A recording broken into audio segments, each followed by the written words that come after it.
According to a 2021 study, the total number of Americans who have a mortgage is about 64.8%. And do you know that a chunk of those are actually billionaires? The super rich have been buying their houses through mortgages, and that doesn't mean that they can't buy them outright. There are plenty of reasons why they choose to take out a mortgage. First, they believe that real estate is a flexible investment. Second, mortgage rates tend to be low, especially for the wealthy. Financial institutions such as banks give minimal mortgage rates to rich people. Why? Because these banks want to have a good relationship with them. Third, mortgages give them tax benefits. So as you see, debt isn't always that bad. It is not a hindrance to your goal of becoming rich. Even the richest people have debts. So in this video, I'll explain to you how to become wealthy with debt. Before we start, please don't forget to hit the subscribe button for more Smart Money Concepts videos.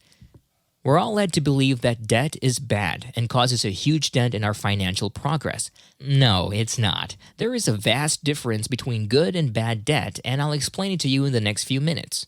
Good debt versus bad debt. There are numerous factors to determine whether a debt is good or bad, starting with the terms of the loan or how long it would be paid, the interest rates, and the debt tolerance of the borrower. But one of the most important things to consider is this: why are you borrowing the money? If you acquire debt because you want to buy assets and investments which would lead to actual long-term and lasting wealth, then that is considered good debt. If you have the means to pay for the amount you owe, then you're on the right track. On the other hand, bad debt is portrayed as a risk that is not worth taking. Usually, bad debt will result in your funds and savings being drained. An example of this is credit card debt. But why? Mainly because of the big interest rates that credit cards have. Other kinds of bad debt include car loans and gadget loans, as these things tend to depreciate quickly. Remember, stop getting loans just to support your way of living. If you buy things you don't need to impress people you don't even like, you might drown in mountains of debt, and it might be hard to reel away from it. Good debt may lead to lasting investments. Gearing. Are you familiar with this word? In the financial world, this means borrowing to invest. This allows you to obtain more investments towards your goals of building wealth. Gearing can lead to high returns since the value of most investments tend to rise over time. Examples of this are buying a house or an estate through a property loan, or investing in shares by borrowing from a margin loan. This will surely have high growth potential in the long run. Meanwhile, leverage is a tool that can surely make you richer. For example, you have $100 in your account and you borrow $1,000 from the bank with an interest rate of 5%. You then invest all the $1,100 with a growth rate of 20% annually. By December, the money you have is now at $1,320. You then give back the borrowed funds together with the intended interest to the bank amounting to $1,150. Subtract $1,150 from the $1,320 and that means you are $170 richer. Well done. You just made money even though you didn't have money. I'm very sure you're familiar with our next example. This is proof that a good debt often leads to great investments. Student loans. Although some people consider it as a burden, this loan helps build a solid future through education, which is both priceless and incomparable, and the returns can be rewarding too.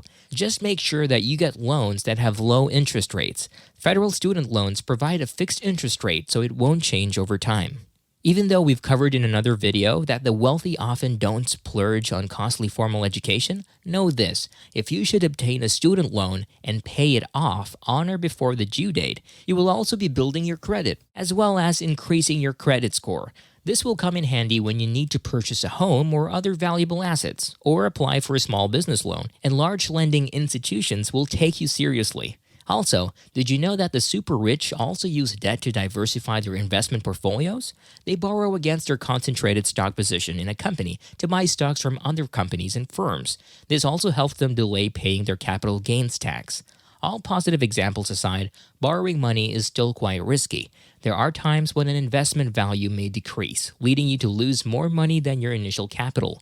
Also, you may face obstacles in the future that may make you unable to repay the loan, like being out of work and losing your income, in which case the bank or the moneylender may take possession of your investments. So you better assess everything first before you take out a loan. Do your own research. Be smarter and you will definitely be richer. Do you want to know how the richest people in America become even richer? Find out more in our videos. Hit that subscribe button and the notification bell to get notified whenever Smart Money Concepts posts a new video. Get rid of bad debt. Let's now move on to the other side of the equation, bad debt. Bad debt is basically one of the reasons why your wealth isn't building up despite your efforts and strategies. And believe me, there are ways to remove and get rid of them. Stop borrowing to get rid of bad debt. It will just be a cycle, a never-ending one, and you might end up acquiring more debt to pay. Remember, it might be hard to get out of this debt cycle, so stop doing it. Prioritize your bills. According to experts, you should prioritize paying secure debt first, like your home loans, before anything else. Then pay your must-pays next, like student loans and taxes. Your least priority should be the unsecured debts like credit card balances. Yet, they still must be paid on time or in full to protect your credit score. You need a roof over your head first. Earn more. Try to find other side hustles or cover more work hours to pay for your debt. This will ensure that your main source of income won't be affected. As a result, you'll gain more savings and increase your emergency fund. Also, once your debts are paid, the additional money you got from your side hustles will help your savings balloon and expand. So go ahead and grind even harder. Transform your mindset. Answer calls from your credit card company. Do not think that debt automatically means failure, because it isn't. Start with setting up a workable budget so that you know where your money goes. From there, create practical goals like paying off the smaller incurred loans first. Know your debt tolerance. Before facing another debt decision, it's important to assess your debt tolerance. Simply put, knowing your debt tolerance means knowing how comfortable you are with the risk that comes with having debt. There are factors to consider when taking out loans. Are you good with paying your loan in a given time frame, for example, 3 years? Or are you more comfortable paying it out longer? Will you earn enough income in the next 3 years to repay your debt? Basically, debt tolerance varies per individual, but you can always follow the 28-36 rule. This means that every household should only have 28% or less of their gross income on housing costs, including mortgage payments, taxes, and homeowners insurance, while all of the expenditures should be 36% or less of your pay. To further help you know your debt tolerance, calculate your debt-to-income ratio.